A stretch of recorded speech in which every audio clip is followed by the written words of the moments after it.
שלום לכולם, אנחנו בסרטון הרביעי והאחרון של הדרכה על התקנת תוכנות עזר למדפסת תלת מימד שהן FreeCAD ו-Repeater Host. אנחנו נמשיך בנקודה בה הפסקנו בסרטון הקודם. כמו שזה נראה, התוכנה נפתחת לאחר ההתקנה, היא נפתחת בצורה הזאת. אנחנו נסגור את המודל שהתוכנה מציעה לאחר ההתקנה שלה,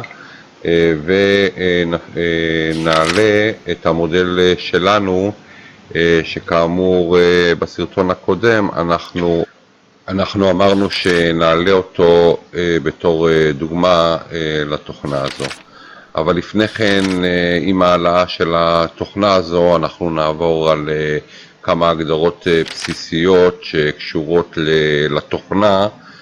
אוקיי, אז כאן באזור הזה יש לנו פרינטר סטינג, אנחנו נכנסים לפה. כאן זה הגדרות שקשורות לתקשורת עם המחשב. אנחנו לא ניגע בזה מאחר ואנחנו משתמשים בהעברה של הקוד דרך כרטיס פלאש קארד. בלשונית הבאה יש לנו את ההגדרות של הפרינטר. פה אין צורך לגעת בכלום. יש לנו פה את המהירות של הראש של האקסטרודר כאשר הוא במצב של תנועה ללא עבודה. יש לנו פה את המהירות של האקסטרודר על ציר Z, כל מיני הגדרות שאין צורך לגעת בהם. ממילא בסלייסר אנחנו נותנים הגדרות יותר ספציפיות לעבודה עם סוג חומר זה או אחר, אז ההגדרות האלה בהחלט משתנות, ושם אנחנו נגדיר את ההגדרות האלו. אנחנו עוברים ללשונית אקסטרודר. פה אומרים, יש מדפסות שיש יותר מאקסטרודר אחד. אקסטרודר זה בעצם הראש שמשם יוצא החומר לאחר חימום לטמפרטורה שמתאימה לחומר שאנחנו עובדים איתו. אז יש לנו אפשרות ל2 או 3 אקסטרודרים במדפסת אחד, אבל אנחנו מתייחסים לאקסטרודר אחד.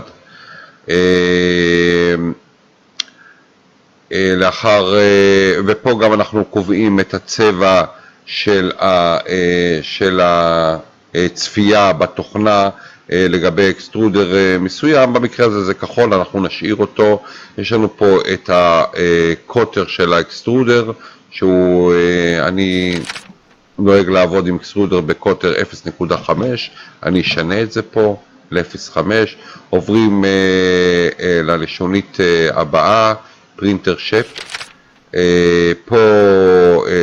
פה זה הגדרות חשובות שניתן לשנות. פרינטר אריה ווייד זה הרוחב של משטח עבודה של המדפסת שלכם. במקרה שלי זה 220 מילימטר. כנ"ל לגבי העומק 220 מילימטר, והגובה, שימו לב פה, אני מזיז את זה קצת לצד. הגובה של המדפסת אצלי, אני יכול להדפיס עד לגובה של 280 מילימטר. כשנעשה פליי, תראו שפה הגובה גדל.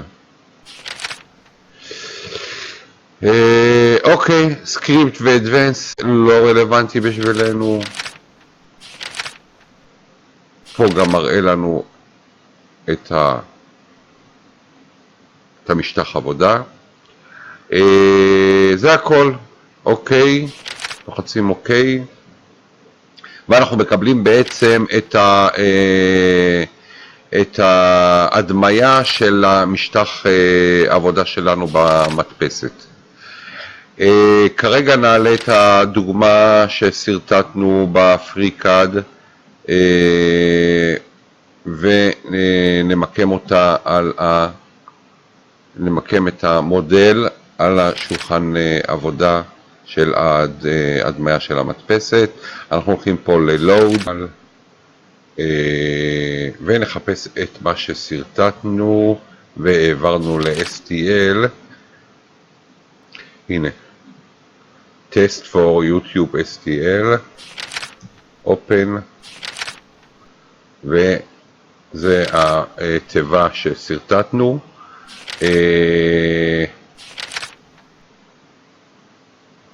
כאמור, המשטח העבודה הזה הוא בדיוק ההדמיה של השולחן עבודה על המדפסת, לכן כשאנחנו מעלים את התיבה אז הוא ממקם לנו את המודל שלנו במרכז השולחן. כמובן שהדבר הזה נתון לשינוי. אנחנו נדע את הכיוונים לפי הנקודה השחורה הזו. הנקודה השחורה הזו מייצגת את הפינה הקדמית של משטח העבודה במדפסת, הקדמית והשמאלית, כלומר נקודת קדמית ושמאלית. ככה אנחנו יודעים, גם כשאנחנו מסובבים את המשטח ההדמיה הזה, אנחנו יודעים היכן נמצאת כל נקודה ונקודה בהשוואה בין משטח העבודה למשטח ההדמיה. אז אם אנחנו רוצים להעביר את התיבה שלנו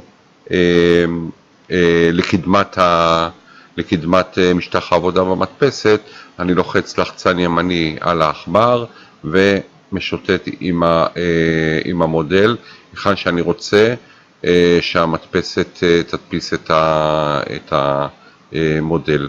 אז אני אוהב לעבוד כשהמודל מודפס כשהוא בחזית המשטח עבודה, ככה אני יכול לעקוב בצורה יותר ברורה. אוקיי, אחרי שמיקמנו את המודל שלנו במיקום של המשטח העבודה בו אנחנו רוצים להדפיס את המודל, אנחנו עוברים לסלייסר. פה אנחנו בעצם נפגשים עם התוכנה הנלווית לתוכנת Repeater Host. ההגדרות האלה נמצאות בכפתור שנקרא Configuration, אנחנו ניכנס לשם. התוכנה של סלייסר נפתחת.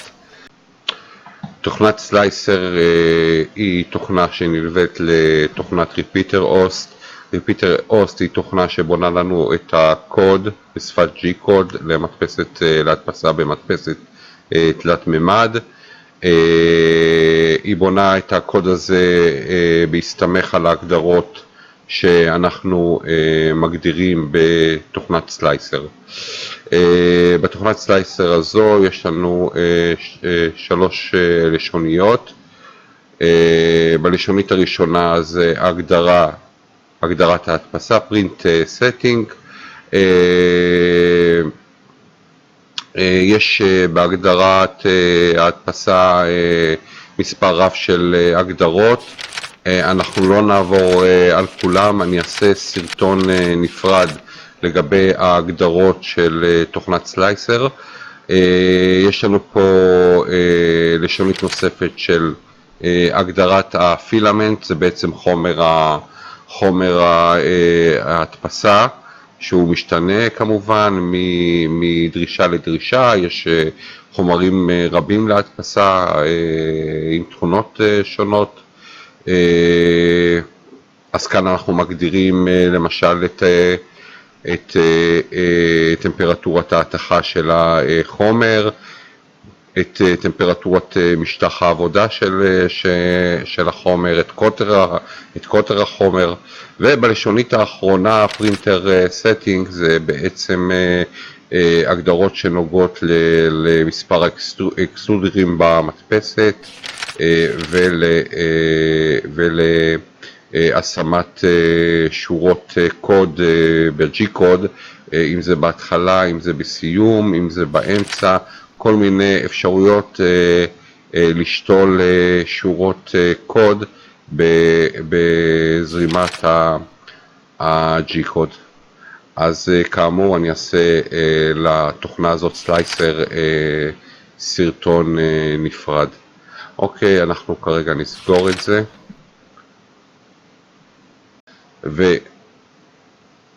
ומקישים על כפתור של Slice with Slicer. אוקיי, אז התיבה שלנו, זוכרים את הצבע הכחול, זה בעצם הצבע שקבענו בהגדרות של תוכנת ריפיטר. כאן אנחנו מקבלים הדמיה של המודל לאחר שהתוכנה בנתה את ה-G-Code שלה. נותן פה את זמן ההדפסה שזה 32 דקות. אנחנו הולכים ל-Edit G-Code. כאן נמצא כל ה-G-Code. מי שמבין בתוכנת G-Code, אני בסדנה אצלי אתן הדרכה קצרה לנושא של G-Code. יש צורך בלשנות כמה דברים לפני ההדפסה. אני למשל משנה במקום M190 ל-M140. M190 אומר בעצם למדפסת תביא את שולחן העבודה ל-60 מעלות, אז M190 אומר תמתין עד שהשולחן העבודה יגיע ל-60 מעלות ולאחר מכן תצא להדפסה. וההמתנה הזאת לדעתי היא מיותרת. אני פה משנה ל-140, שבעצם 140 אומר תביא את זה ל-60 מעלות, אבל במשך זמן העבודה של המדפסת אל תמתין עד שהשולחן יגיע ל-60 מעלות. אז זו רק דוגמה אחת לשינוי שיש צורך לעשות ב-G-Code. לאחר ששינינו את הקוד לפי איך שאנחנו רוצים שהמדפסת תדפיס, אנחנו עושים שמירה, אנחנו מבצעים שמירה על פלאש קארד, הנה אצלי זה פה, כן. זוכרים, אני כל הזמן רושם את הקובץ, אותו קובץ, אבל במקרה שלנו זוכרים את השם של הקובץ כדי שבמדפסת נדע לכוון לשם. אוקיי, זה נשמר וזהו. ואנחנו אחרי השמירה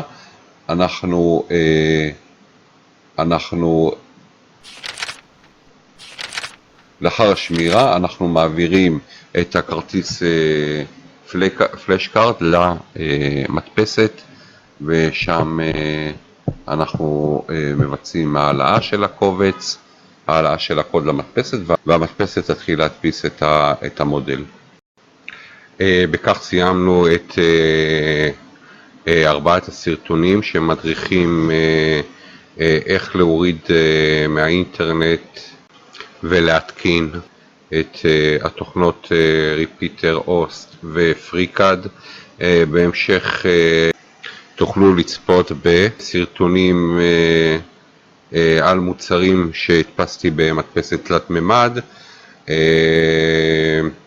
לשם כך תצטרכו להירשם וללחוץ על הפעמון כדי שתראו את הסרטונים האלה בזמן שאני מעלה אותם. תודה על הצפייה ונשתמע בהמשך.